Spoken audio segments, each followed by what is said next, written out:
तो शुरू करते हैं आज का 28 मार्च 2024 करंट अफेयर्स।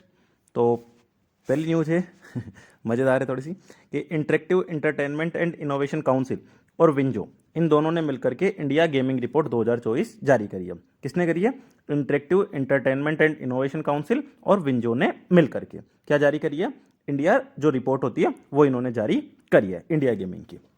तो इन्होंने रिपोर्ट में क्या बताया कि भैया 568 मिलियन यूजर्स के साथ भारत आधिकारिक तौर पर सबसे बड़ा गेमिंग का बाजार है वैश्विक स्तर पर। अगर हर 5 ऑनलाइन गेमर्स में से एक भारतीय है, मतलब कि अगर 5 लोग अगर गेम खेल रहे हैं पूरे वर्ल्ड में कहीं भी, तो उनमें से एक तो डेफिनेटली किसका होगा? इंडिया का होगा, क्योंकि हमारे इंडिया में हर कोई गेमर है। ठीक है, चलिए। और 2028 तक $6 बिलियन तक ही हमारा गेमिंग पहुंच जाएगा। 2015 में गेमिंग कंपनियों की संख्या सिर्फ 25 थी, 2023 में कितनी हो चुकी है? 1400। Just imagine.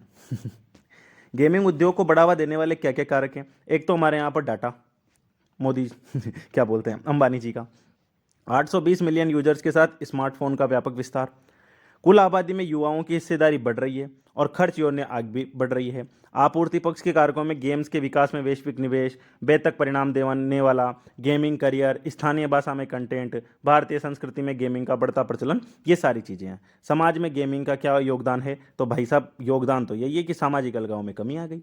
विशेष रूप से महिला गेमर्स के मामले में समुदाय का निर्माण हो रहा है। अनुसंधान, शिक्षा, कौशल को बढ़ाने में इसकी महत्वपूर्ण भूमिका है। गेमिंग के क्षेत्र में इशू क्या है? इंटरनेट प्रदूषण से संधारणीयता संबंधी मुद्दे पैदा हो रहे हैं। वैश्विक स्तर पर internet use green house gas उत्सर्जन में कितना?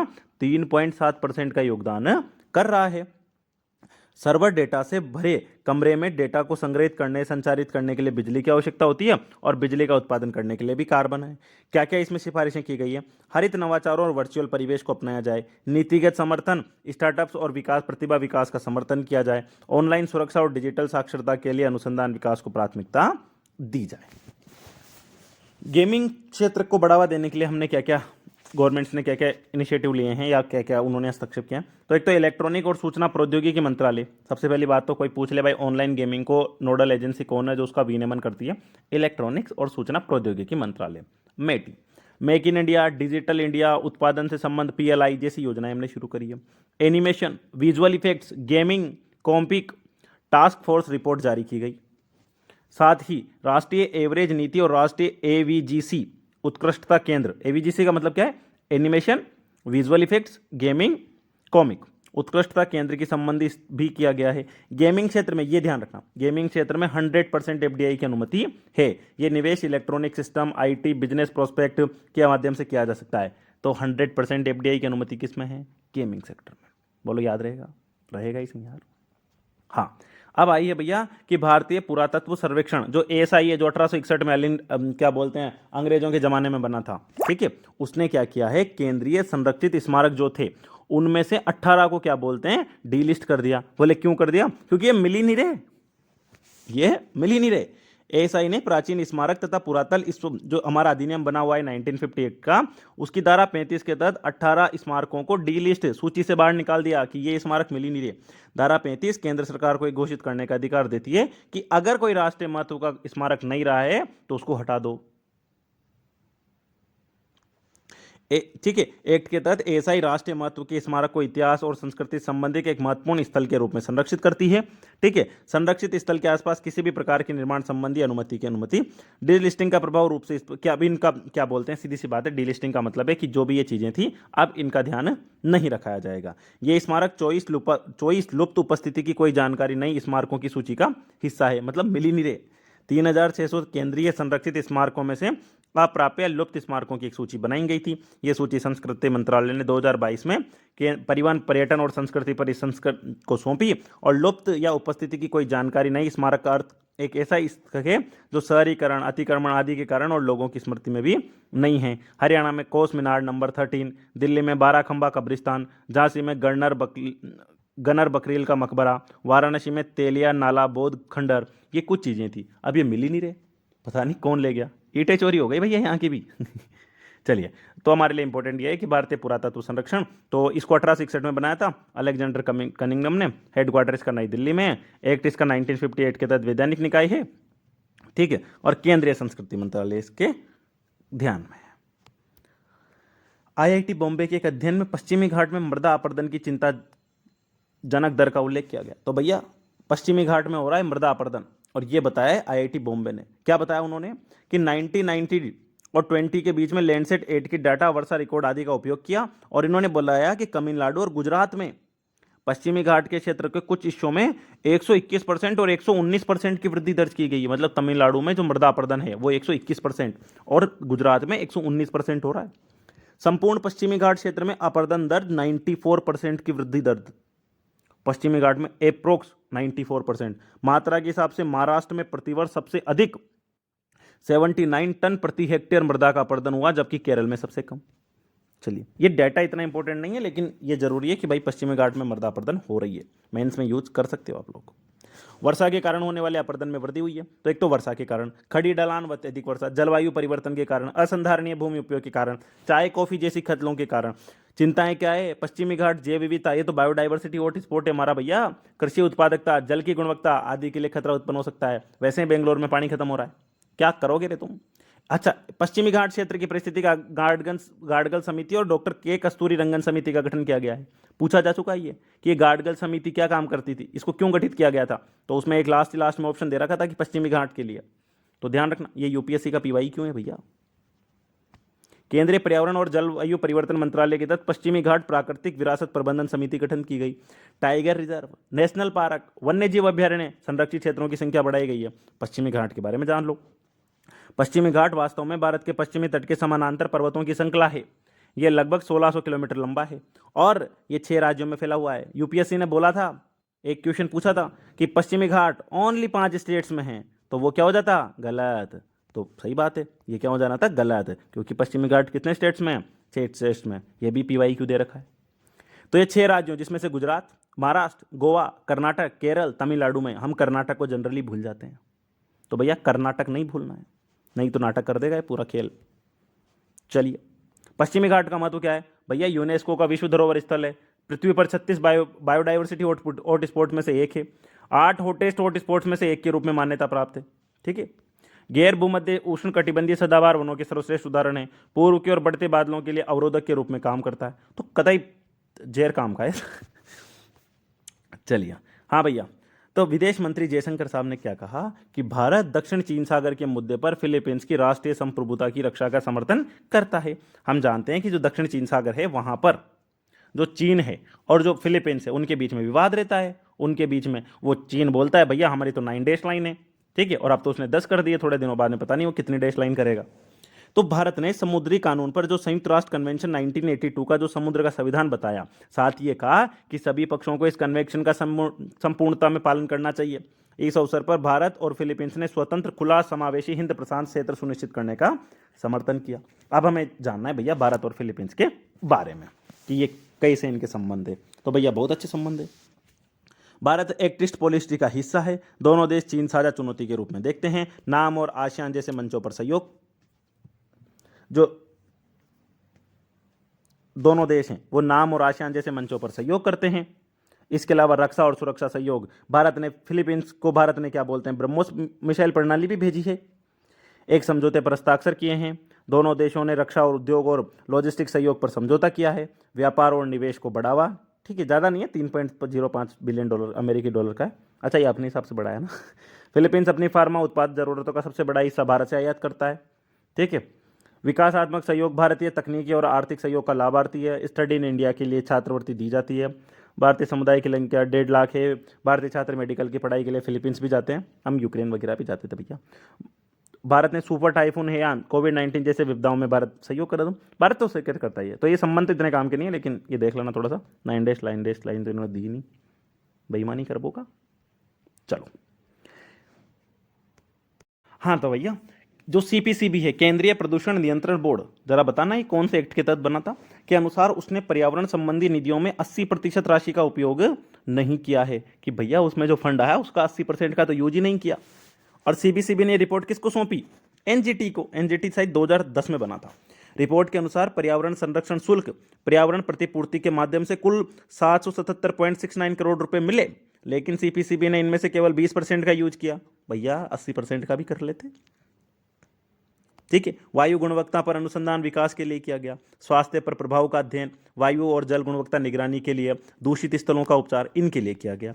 सीपीसीबी को 2 मदों के तहत प्रतिमूर्ति मिलती है। एक तो पर्यावरण संरक्षण शुल्क के तहत, जिसमें वाहन या डीलर निर्माता को कुछ प्रकार के नए डीजल वाहनों पर 1% ईपीसी का भुगतान करना आवश्यक है।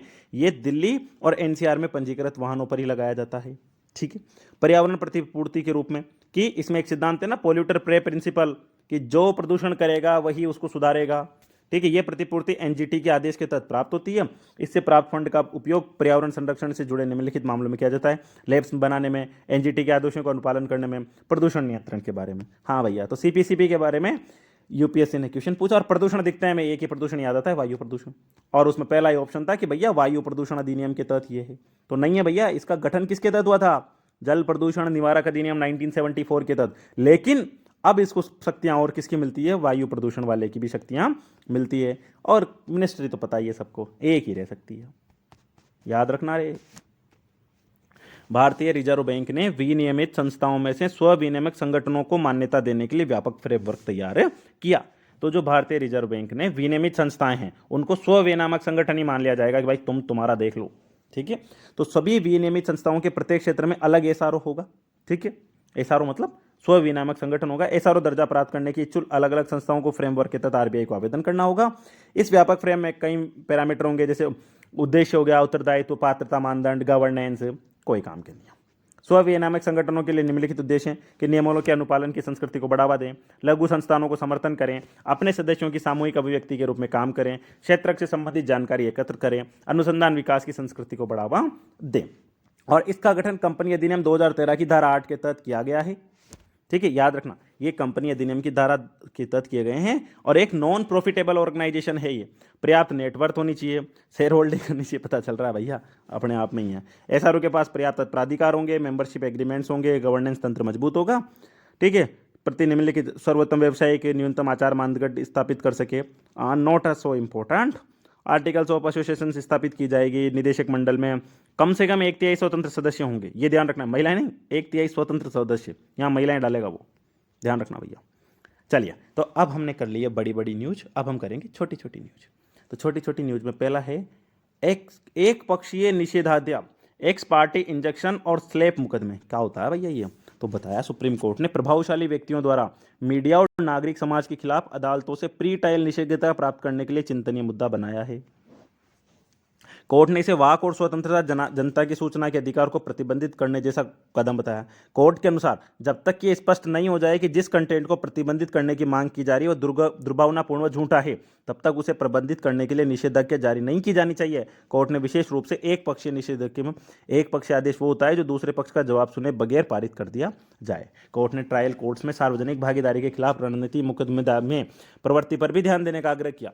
उन्होंने कहा कि स्लैब का विशाल आर्थिक संसाधनों वाली संस्थाओं द्वारा जनता को लोकहित से जुड़े उनके कार्यों के बारे में जानने से रोकने के लिए इस्तेमाल किया जा सकता है। तो एक्स पार्टी इंजेक्शन के बारे में बताइए भैया, दूसरे की भी सुन लो रे।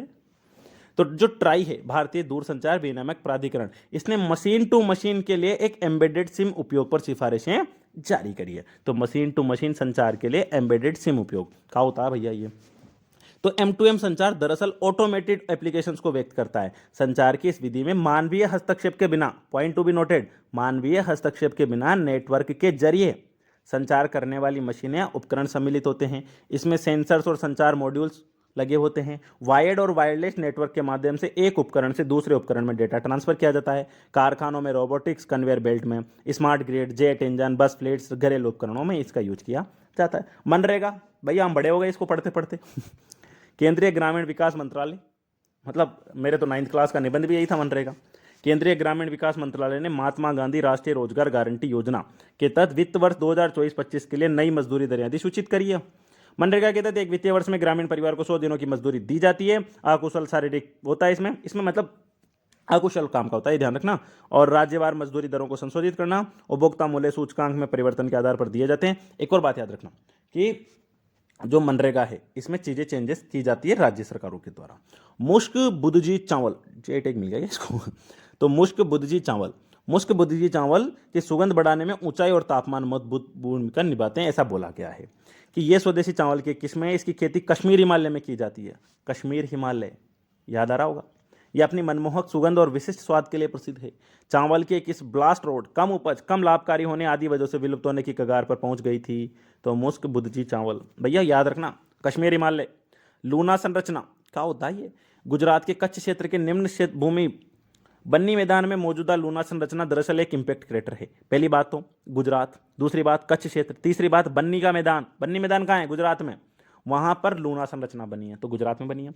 ये चौड़ा क्रेटर है एक तरीके से, और मुख्य रूप से लोहा धातु युक्त एक विशाल पिंड के टकराने से इसका निर्माण हुआ था। तो लोह धातु युक्त एक विशाल पिंड के पृथ्वी से टकराने से इसका निर्माण हुआ। इसमें प्राचीन हड़प्पा सभ्यताओं से जुड़ी कई बस्तियों में से एक था। और इसके अलावा कहां कहां पर है? तो एक तो लूना क्रेटर कहां पर हो गया? बोलो कहां पर? गुजरात में। मध्य प्रदेश में ढाला, महाराष्ट्र में लोनार, लोनार के बारे में तुम सब जानते हैं। राजस्थान में रामगढ़, ये रामगढ़ हमारी तरफ ही है भैया। प्रणालीगत रूप से महत्वपूर्ण घरेलू बीमा करता, जैसे डी सिब होता है ना प्रणालीगत रूप से महत्वपूर्ण बैंक, वैसे ही प्रणालीगत रूप से महत्वपूर्ण घरेलू बीमा करता भी होती है। कुछ इंपॉर्टेंट इंश्योरेंस भी होते हैं, जैसे कि तो जो इरडाई है उसको कौन करता है? आरबीआई। तो इरडाई ने डीएसआईआई की सूची जारी करी है। भारतीय जीवन बीमा निगम, LIC, general insurance corporation of India और न्यू इंडिया इंश्योरेंस कंपनी को फिर से डीएसआईआई के रूप में नामित किया गया है। आपको डीसी पता हो तो बता देना। डीएसआईआई बड़े आकार वाले बीमा बाजार में अत्यधिक महत्व वाली और घरेलू और वैश्विक रूप से बीमा व्यवसाय से जुड़ी कंपनियां होती है। इस संकट में आ ना या विफल होना देश की वित्तीय प्रणाली में गंभीर अव्यवस्था ला सकता है। इसके बारे में कहा जाता है कि इतने बड़े या महत्वपूर्ण होते हैं कि इन्हें विफल नहीं होने दिया जा सकता। टू बिग और टू इंपॉर्टेंट टू फेल। अगर ये फेल हो गए तो भैया तुम्हारी खैर नहीं है। डीएसआईआई को अतिरिक्त विनियामक नियमों का पालन करना होना चाहिए। एतुंगनम वन्य जीव अभ्यारण्य कहाँ पर लग रहा है? आपको नाम से लग रहा है वारंगल तेलंगाना के नजदीक है ये भैया। तो तेलंगाना में एतुंगनम वन्य जीवम अभ्यारण्य, इसमें वनाग्नि लग गई। मध्य प्रदेश, महाराष्ट्र, आंध्र प्रदेश की सीमा पर है। दयांगू, वागू और गोदावरी नदियां इसी से होकर बहती है। याद रखना, गोदावरी रिवर, गोदावरी नदी बहती है भैया इससे। यहाँ पर बांस मिलेगा, मेडी, शुष्क पर्णापति, सागौन, तिरुमन, मधुका, स्लोथ बियर, भालू, चिंकारा, नीलगाय, ब्लैक बक, बहुत सारी चीजें मिलती है भैया। Irrigation as a service, EIIAAS, एग्रीरेन और ऊर्जा नामक दो संगठन देश के चुनिंदा हिस्सों में IAS प्रदान कर रहे हैं। इरिगेशन एज ए सर्विस, अब भैया ये क्या होती है? हमने तो पहली बार सुनी है। तो इरिगेशन एज ए सर्विस नाम से पता चल रहा है कि सिंचाई की तकनीक है। लघु और सीमांत किसानों को परेशानी मुक्त प्रति उपयोग भुगतान और किफायती दर पर मांग आधारित सिंचाई सुविधा प्रदान करती है। सब्सक्रिप्शन या प्रति उपयोग भुगतान के सिद्धांत पर काम करती है कि किसान एक निश्चित मासिक शुल्क का भुगतान करके जल के उपयोग के आधार पर, जैसे अपने घरों में आता था ना पानी पहले नल वल का, वैसे ही है ये बस खेती में देगा। जल उपयोग दक्षता और फसल की पैदावार सुरक्षा करेगा। मृदा के स्वास्थ्य पे अधिक जल का उपयोग करने वाली। कुआलालंपुर, मलेशिया, भैया यहाँ पर थोड़ा सा देख लो, मैं एक दो चीज़ें बता दूँ आप लोगों को। यहाँ पर है ना, मतलब बहुत अच्छी अच्छी चीज़ें हैं। यहाँ पर कौन सी स्टेट है आप बताओ मुझे ज़रा? मलेशिया और सिंगापुर के बीच में, मतलब सॉरी मलेशिया और जो यहाँ पर ये आइलैंड है, क्या नाम है इसका? जावा, सुमात्रा, ठीक है। तो जो सुमात्रा आइलैंड है, ठीक है, इसके बीच में कौन सी स्टेट है? यहाँ थाईलैंड में, याद रखना है, कराईस्थमस बन रही है। ये इसके लिए बता रहा था मैं, कराईस्थमस कहाँ पर बन रही है? थाईलैंड में। हाँ, तो मलेशिया के बारे में था आज न्यूज़ में। मलेशिया क्या बोलते हैं इसकी? कुआलालंपुर राजधानी है, कुआलालंपुर। इसके पश्चिम में थाईलैंड, उत्तर में ब्रुनई, दक्षिण में सिंगापुर और इंडोनेशिया है, ठीक है। चलिए, मलाय प्रायद्वीप और बोर्नियो द्वीप के कुछ हिस्से भी इसके राज्य क्षेत्र में आते हैं। अच्छा, एक चीज़ और बताऊंगा बोर्नियो द्वीप के बारे में, थोड़ा सा एक और चीज़ बतानी है। दक्षिणी चीन सागर इसे दो क्षेत्रों, प्रायद्वीप में मलेशिया और पूर्वी मलेशिया में विभाजित करता है। मलक्का जल संधि सुमात्रा और प्रायद्वीप में मलेशिया के बीच में है। माउंट किनाबालू, राजंग, किनाडाबन। चलिए, हाँ, एक चीज़ यहाँ पर और देख लो आप लोग, अगर लास्ट तक रुके हो तो। वैसे कोई रुकता तो है नहीं, मेरे लिए पढ़ रहा हूँ मैं तो। चलो, तो एक चीज़ मुझे बतानी है। देखो यहाँ पर अगर आप देखोगे, थोड़ा सा हट जाना भाई तू। चलो देखो इधर, तो अगर आप ये देखोगे तो एक तो मलेशिया वाला पार्ट ये हो गया, और एक मलेशिया वाला पार्ट ये भी है। समझ में आया? ये वाला, तो ये भी मलेशिया का पार्ट है। और यहाँ पर ये छोटा सा है ना, अगर मैं इसको रेड कलर से मार्क करूँ, ये ब्रुनई नाम का देश है। फिर ये इधर ये वाला कौन सा बच गया? तो ये इंडोनेशिया का पार्ट है। तो इस बोर्नियो, इसको पूरे को बोर्नियो द्वीप बोलते हैं। इस बोर्नियो द्वीप पर 3 आइलैंड हैं, ब्रुनई, मलेशिया और इंडोनेशिया। याद रह जाएगा। चलिए, तो ये खत्म है। यहाँ साउथ चाइना सी है, ठीक है। बाकी तो आप लोग मैप में जानते ही हो सब। धन्यवाद।